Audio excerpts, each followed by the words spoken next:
কাতারে ইসরায়েলি হামলা অপ্রত্যাশিত ও বেআইনি বলে মন্তব্য করেছেন পররাষ্ট্র উপদেষ্টা তৌহিদ হোসেন।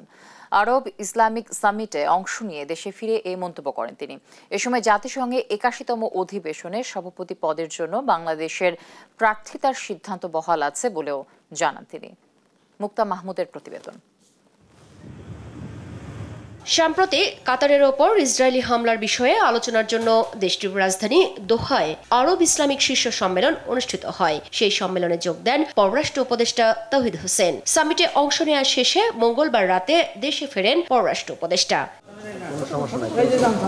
এদিন বিকেলে পররাষ্ট্র মন্ত্রণালয়ে সাংবাদিকদের সঙ্গে কথা বলেন তিনি। বলেন, সামিটের মূল উদ্দেশ্যই ছিল ইসরায়েলি হামলার বিরুদ্ধে অবস্থান নেয়া। সম্মেলনের দ্বিতীয় দিনে মন্ত্রী পর্যায়ের বৈঠকে ইসরায়েলি হামলার তীব্র নিন্দা জানানো হয় বলেও জানান তিনি। হামাস এবং ইসরায়েলের মধ্যে একটা আন্ডারস্ট্যান্ডিংয়ে যাওয়ার চেষ্টা হচ্ছিল যুদ্ধ বন্ধ করার জন্য, শেষ করার জন্য কিছু শর্তাবলীর অধীনে। আলোচনা করতে যায় যারা, আলোচকদেরকে মেরে ফেলার চেষ্টা করা, এটা একটা বড়ই অদ্ভুত বিষয়। আসল জিনিসটা হচ্ছে যে ইসরায়েলি এই আক্রমণের নিন্দা করা এবং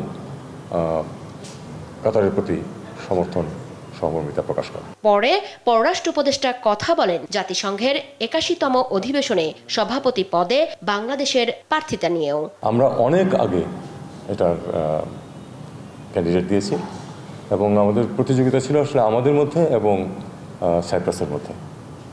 অনেক পরে ফিলিস্তিন এটাতে যোগ দিয়েছে এবং আমাদের সাথে কোনো যোগাযোগও করেনি এ ব্যাপারে, যেটা নর্মালি করা স্বাভাবিক ছিল।